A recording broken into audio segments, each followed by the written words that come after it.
주일 오후에 소요리문답 강해를 이렇게 해왔는데, 오늘도 소요리문답 강해를 안 하는 것은 소요리문답 강해를 그냥 압축을 해서 짧게 할 수도 있겠지만 그러면 그렇게 의미가 없는 것 같아서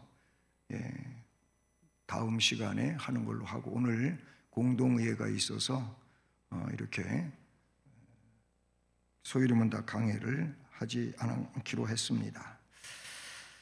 오늘 말씀 제목은 훌륭한 교회입니다. 또 다른 말로 하면 성공적인 교회, 은혜로운 교회, 이 교회에 대해서 오늘 본문 말씀이 우리에게 가르쳐주고 있기 때문에, 공동의회로 모이게 되었기 때문에 우리 수원성심교회 공동의회가 말씀 제목처럼 훌륭한 공동의회가 됐으면 좋겠다 하는 바람에서 이 말씀을 정했고 또 말씀을 설교하려고 하는 것입니다. 우리가 알고 있는 것처럼 훌륭한 교회가 누구냐면, 사실은 교회의 그 주축 멤버들은 공동의회 회원들이에요. 세례교인들이라 그 말이에요. 그래서 교회의 정식 회원권은 언제 주어지는 거냐면, 세례교인이 될 때에 그 교회의 정식 회원이 되는 거예요. 세례교인 이전에는 교회의 교인은 맞지만 정식 회원이 아닙니다. 우리 헌법상 그런 겁니다. 그러면 교회라고 할 때 그런 이치에서 근원해 볼 때 세례교인인 이 공동의 회원들이 진정한 교회다, 이렇게 보면 되는 거예요. 그들이 교회예요. 즉 오늘 이 자리에 세례교인으로 참여하신 여러분 모두가 이 교회인 것입니다. 그러면 말씀 제목처럼 훌륭한 교회가 되기를 원하는데, 항상 영적인 상황을 여러분이 꼭 기억을 하시길 바랍니다. 우리가 믿음으로 훌륭해지려고 할 때에는 훌륭하지 못하게 끌어내리고 방해하는 영적 세력이 있어요. 이것을 악령, 사탄입니다. 마귀입니다. 마귀는 훌륭하지 못하게 합니다. 성도의 훌륭한 모습을 지니지 못하도록 회방을 놓고 또 여러 가지 참소를 하고, 그리고 그 아름다운 위치에 있지 못하도록 거기에서 끌어내리는 그 역사를 사탄이 한다, 그런 얘기예요. 세상은 이렇게 영적인 전쟁터인데, 그런데 성경에 주님은 교회가 곧 뭐냐? 교회는 마귀의 진을 부수는 강한 요새가 교회라는 거예요. 거기서 말하는 강한 요새가 된 교회는 곧 성령 안에서 결집되어 있는 공동체를 말한다고 볼 수 있어요. 그걸 다른 말로 이야기하면 오늘 말씀에 제자라고 하는 말이 나와요. 제자. 그때의 제자가 더 많아졌는데, 제자가 많아졌어요. 예루살렘 교회에 제자가 많아졌어요.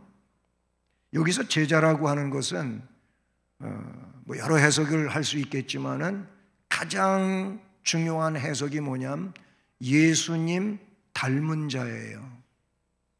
제자 훈련 프로그램이 있습니다만은 그 제자 훈련 프로그램에서 꿈꾸는 내용은 뭡니까? 예수님을 닮은 작은 예수를 길러내는 게 제자 훈련이에요. 제자 훈련 받았다고 의시되고 뽐내고 훈련 받지 못한 사람 무시하고 이런 게 아니고, 더 많이 섬기고 그리고 상대를 존중하고 그러면서 하나님의 역사를 이루어가는 사람들이 제자예요. 이게 참다운 제자예요.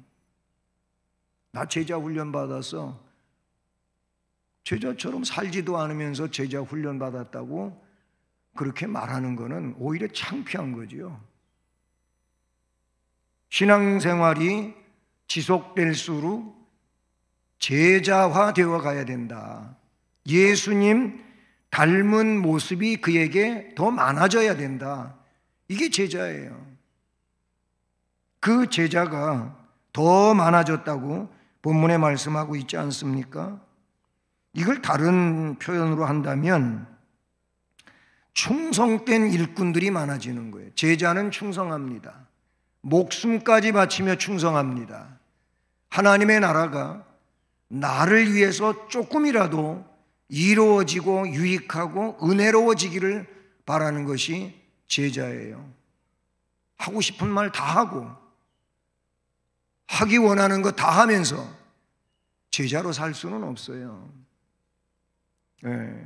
금요 심야 예배 때도 운동장에서 다름질하는 자들이 다 달아날지라도 상 얻는 자는 하나인 거 알지 못하느냐. 고린도전서 9장의 말씀 가지고 설교를 했었는데요. 그 말씀에 훌륭한 선수가 되기 위하여 필요한 걸 거기는 절제를 이야기해서, 근데 절제가 성령의 은사 9가지 가운데 제일 마지막에 나오잖아요. 사랑, 희락, 화평, 오래참, 자비, 양선, 온유, 충성, 절제. 그렇게 절제가 맨 마지막에 나오는 게, 물론 사랑이 첫째 나오고 희락이 둘째 나오고 다 그게 순서도 그렇고 모든 게 하나하나가 중요하지만, 여러분 아무리 사랑이 놀랍고 그래도 절제가 안 되면 이게 꼭 문제가 되더라고요. 그렇잖아요. 절제가 잘 돼야 돼. 절제가 잘못되면은 결국 앞에 쌓아 올렸던 그 공든 탑이 다 무너져요. 성도, 충성된 일꾼이 제자예요. 제자가 충성스러운 거예요. 그래서 오늘 훌륭한 교회를 좀 살펴보려고 하는데, 예수님을 닮은 제자가 많은 교회가 훌륭한 공동의회를 이룰 수가 있다. 그러니 훌륭한 공동의회가 되려면 오늘은 그 내용이 뭘로 제시되고 있느냐라고 할 때 말씀드린 것처럼 제자가 많아야 된다. 제자가.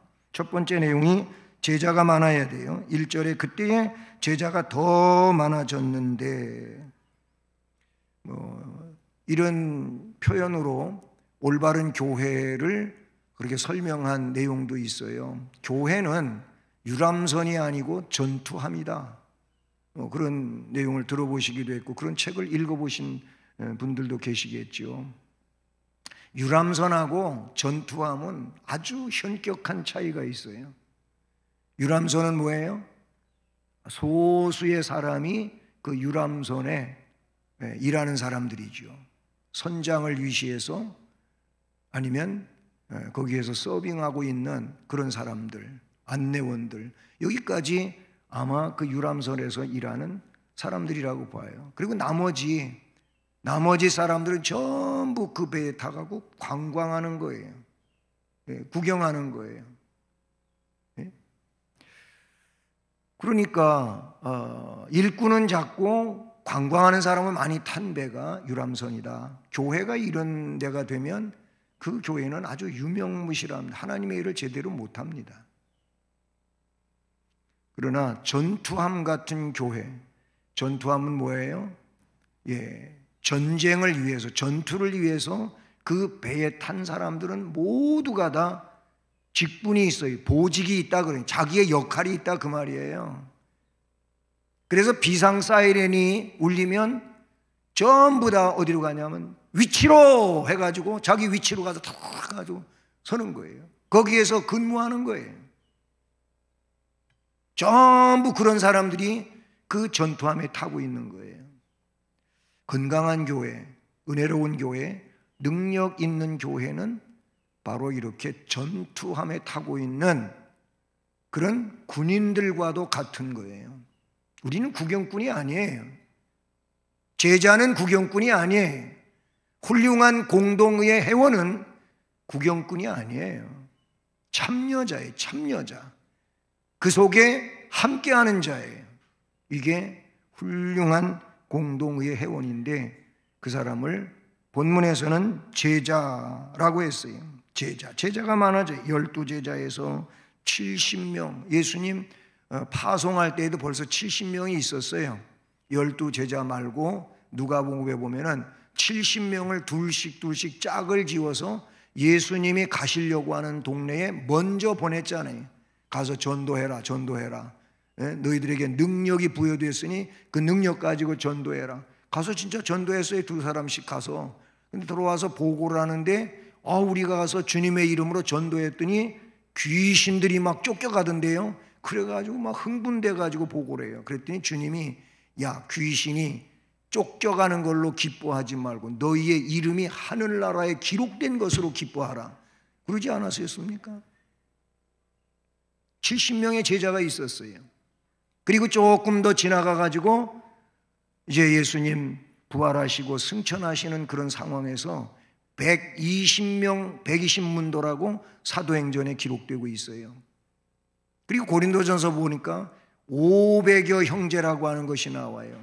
뭐 사도, 그리고 500여 형제, 뭐 이런 내용이 500명이라고 하는 숫자가 나오죠. 사도행전에 보면은요, 그런 얘기 전에 어떤 숫자가 나옵니까? 베드로가 막 그냥 복음적 설교를 했더니 하루에 3,000명이 회개하고 돌아왔다. 더 나아가서는 5,000명이 돌아온 때도 있었다. 그 다음에 수식되어오는 내용은 허다한 무리 아니면 수다한 무리, 그런 내용이 나와요. 오늘 말씀도 마지막 절에 하나님의 말씀이 점점 왕성하여 예루살렘에 있는 제자의 수가 심히 많아지고 허다한 제사장의 무리도 이 도에 복종하니라, 이런 말씀 나오잖아요. 제자라고 하는 것은 말씀의 가르침을 받아서 구원의 확신, 삶의 변화, 기도와 전도의 실행, 성령 충만과 고난 가운데서도 사랑을 실천해가는 예수 닮은 모습, 그게 제자라는 겁니다. 그 다음에 두 번째 내용이 이 말씀에 보니까 훌륭한 공동의회가 되려면 제자도 많아져야 되지만 그 핵심에 대해서 뭘 이야기합니까? 칭찬받는 직분자들이 있어야 된다는 거예요. 칭찬을 받는 직분자들. 자, 이 말씀의 내용은 그렇잖아요. 제자의 수가 많아졌는데 굉장히 예루살렘 교회가 갑작스럽게 수가 많아지고 부흥을 했는데, 근데 이제 문제점도 등장했어요. 그게 뭡니까? 1절에 헬라파 유대인들이 자기의 과부, 헬라파 과부들이 매일 구제가 이루어지는데 그 구제하는 일에서 제외되는 거예요. 어렵게 사는 그들에게 동일하게 형평성 있게 이 구제가 주어져야 되는데, 구제 물품이 주어져야 되는데 이들이 자꾸 빠져요. 헬라파 유대인들에게는. 그리고 히브리파 유대인들에게는 꼬박꼬박 구제 물품이 전달이 되고요. 그래서 히브리파 사람들을 헬라파 유대인들이 원망을 했다. 원망이 등장을 해요. 2절에 보면 그래서 12사도가 여기 가룟유다가 제외되고 이제 새롭게 마띠아가 함께 하지 않습니까? 그런데 그렇게 해서 12명의 제자가 모든 제자를 불러 모읍니다. 여기서 제자는 이 12사도 외에 다른 이제 또 이들을 통해서 예수를 믿게 된 많은 사람들이죠. 그 제자들을 불러가지고 우리가 하나님의 말씀을 제쳐놓고 접대를 일삼는 것이 마땅하지 아니하니 형제들아, 너희 가운데서 성령과 지혜가 충만해서 칭찬받는 사람 7을 택하라. 우리가 이 일을 그들에게 맡기고 우리는 오로지 기도하는 일과 말씀 사역에 힘쓰도록 하자. 업무가 분담이 되자. 업무를 분담해서 일을 하자. 이런 내용이 나오잖아요. 네. 자, 그런데 중요한 것은 이 업무 분담을 위해서 훌륭한 일꾼 7명을 뽑아내자는 겁니다. 뽑아내는데 그 조건이 뭡니까? 이거는 집사를 세울 때, 장로를 세울 때 디모데서에 나오고 있는 그 조건과 같은 맥락에 있다는 거예요. 그러니까 직분자, 중직이 된 사람들은 이 일에 대해서 반드시 명심하시기를 바랍니다. 이제 앞에 여러분들이 성도들의 표를 받아서 앞에 섰으니까 여기에 중심을 두십시오. 다른 것이 아니고 여기에 여러분의 승부를 거십시오. 뭐라고? 여기 형제들아 너희 가운데서 성령, 지혜가 충만해서, 여러분 성령하고 지혜가 충만하시길 바랍니다. 성령과 지혜가 충만하지 아니한 상황에서 앞에서 일하려고 하면은 하나님의 일을 할 수가 없어요. 성령과 지혜가 충만해서 뭐 해야 되느냐? 칭찬을 받아야 돼. 칭찬. 다르게 칭찬을 받는 게 아니고 성령과 지혜가 충만해서 칭찬을 받아야 돼. 인간적으로 뭘 어떻게 해서 칭찬받으려고 하지 마십시오. 하나님의 일은 성령과 지혜로 충만해져서 칭찬받는 사람들이 돼야 돼요. 중직이 돼서 다른 교인들이 아니 저 집사님 왜 저래? 저 권사님 왜 저래? 저 장로님 왜 그래? 이런 얘기가 나오기 시작하면은요, 이거는 하나님 영광 가리우는 일이 될 수밖에 없는 거지요.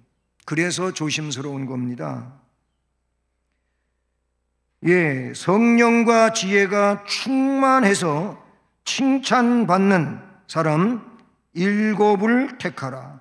우리가 이 일을 업무 분담을 시키는데 성도들에게 사랑을 베풀고, 그래서 어려운 사람들을 공평하게 도와주고, 이런 일들을 그들이 하도록 하자. 모든 교회가 이 구제하는 일, 선교하는 일도 그렇죠. 우리 교회도 어려운데 뭐하러 그렇게 다른 데를 선교하냐고 하는 분도 있어요. 그거는 아주 주님의 방식을 잘 모르는 분들이 하는 얘기예요. 선교하는 교회가 살아있는 교회고, 선교하는 교회가 부흥하는 교회고, 선교하는 교회가 생명을 누립니다. 기억하시기 바랍니다. 그리고 그런 일을 하면 하나님이 다른 쪽으로 다 채워주셔요. 이게 우리의 믿음이어야 돼요. 구제도 마찬가지예요. 똑같은 맥락에 있어요. 그런데 이 구제를 왜 구제위원회가 있어도 잘 거기에 위탁이 안 되냐면요, 구제위원을 맡고 있는 자신들도 왜 이 사람을 구제합니까? 이렇게 얘기가 될 수가 있어요. 그러면 안 되는데 그런 생각들을 가지고 있어요. 아마 여러분들이 교회 안에 어려운 분들을 이렇게 돕는 일들이 있잖아요. 있는데 이것이 공개되어진다면 많은 이들이 왜 그 사람을 도와줘야 합니까? 그 사람은 나보다도 더 난데, 이런 얘기 하실 분들이 있어요. 덕이 안 되지요. 덕이 안 돼요. 초대교회가 성령이 충만하고 지혜가 충만하니까 그런 일을 그런 사람, 칭찬받는 사람한테 맡겨도 문제가 안 되는 거예요. 성령과 지혜가 충만하지 못한 상황에서 그런 일이 주어지게 되면 이상하게도 불평이 생겨나고 문제점을 유발시킨다. 왜 그러냐? 저는 그 이유가 성령과 지혜가 충만하지 않아서 그렇다고 볼 수밖에 없어요. 주님이 그렇게 말씀하셨기 때문에 그런 거지요. 아름다운 교회, 훌륭한 교회, 성령이 충만한 이런 공동의회가 되는 일은 너무 중요한 거라고 볼 수가 있어요. 목회자 한 사람만 일한다, 어느 소수의 사람들이 그 사람들만 일을 한다, 이렇게 되면 교회가 크게 발전하는 데 어려움이 있습니다. 전 교인이 함께하는, 아까 얘기했던 군사와 같이 제자화 되어서 일하는 교회가 될 때 그 교회가 생명력이 넘쳐나요. 역사가 일어나요. 이게 주님이 원하시는 내용이 되기도 하는 것이지요. 구약의 훌륭한 민족의 지도자 모세가 있잖아요. 모세도 출애굽해서 지금 광야에 나와 있는 그 백성들이 문제가 꽤 많았나 봐요. 사람 사는 데는 다 문제가 있어요, 보니까. 예? 그걸 어떻게 알 수가 있느냐면 출애굽기 18장의 말씀을 보면 이제 저 미디안 땅에 살고 있는 장인 어른 이드로가 광야에 출애굽되어서 광야에 어느 만큼 온 이 모세를 영접하러 와요. 네? 만나러 와요.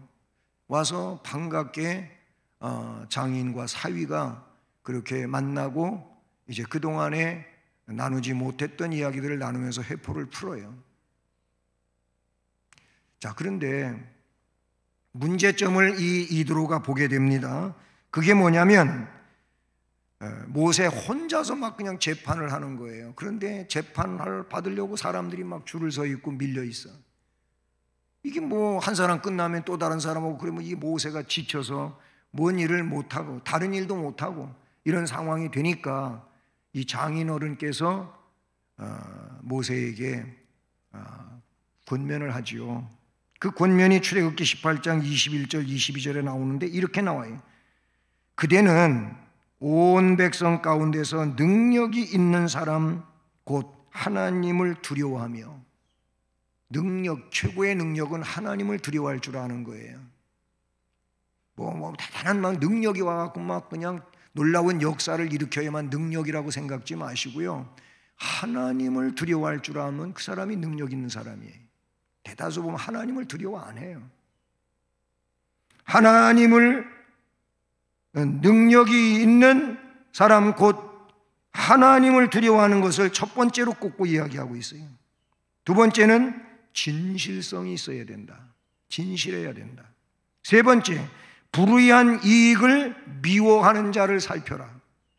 그런 사람을 백성 위에 세워서 어떤 사람은 천부장으로, 어떤 사람은 백부장으로, 어떤 사람은 50부장으로, 어떤 사람은 10부장으로 세워서 역순으로 작은 10부장에게서부터 그 일을 할 수 있게 해라.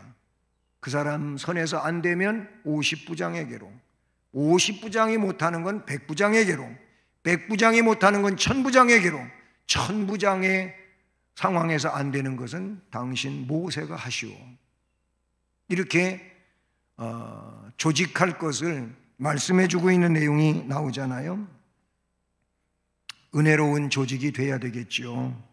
은혜로운 조직이 되려면 오늘 3절 말씀은 성령과 지혜가 충만해서 칭찬 듣는 사람으로 조직을 해라. 그렇게 했어요. 그 다음 말씀을 보세요.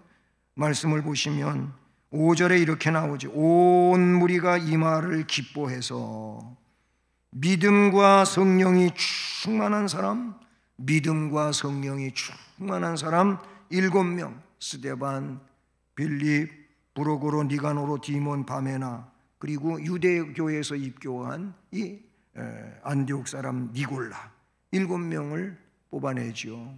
그래서 그들에게 안수합니다. 안수 임직, 우리 장로교회는 안수 집사님들, 장로님들, 목사님들, 이들이 안수받는 종신직들이 항존 직원이에요. 안수받는 게 얼마나 놀라운 것인지 안수받은 분들은 잊지 마시기를 바라는 것입니다. 그래서 사도들이 안수했어요. 7절은 그리고 나서 어떻게 되어지는 겁니까?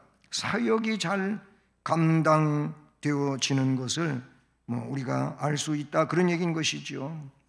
우리는 우리의 일을 하고 그들은 그들에게 주어진 업무 분담된 일을 하고 그렇게 하자는 거예요. 그랬더니 7절 말씀에 하나님의 말씀이 점점 왕성하게 됐다. 예루살렘에 있는 제자의 수가 심히 많아졌다.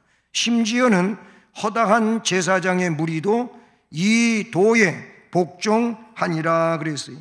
당시 제사장의 수가 몇 명이냐? 8,000명이라 그래요. 8,000명. 제사장의 숫자가. 그런데 이 말씀에 그 8,000명의 제사장들 가운데 허다한 제사장의 무리도 이 도에 복종을 했다. 많은 제사장들이 유대교에서 기독교로 개종이 된 거를 말하고 있는 거예요.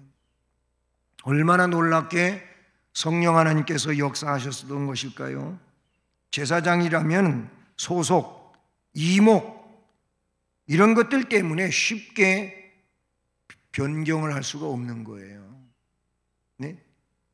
유대교에서 기독교로 이렇게 되기가 어려운 거예요. 그런데 성경적 근거, 확실한 체험을 그들이 했기 때문에 이들이 제사장, 유대교 제사장에서 기독교 신도로 바꾼 거예요. 자기의 그 종교 입지를 바꾼 것으로 말씀하고 있지요. 여러분, 우리 교회가 이런 훌륭한 공동의 회원들이 되기를 저는 간절히 바랍니다. 그래서 이 어려운 때에 정말 놀라운 은혜의 역사를 이루어가는 우리 수원 성심교회가 되기를 주님의 이름으로 축복합니다. 하나님 아버지 감사합니다. 이 시간 또 말씀을 주셔서 우리 수원 성심교회 공동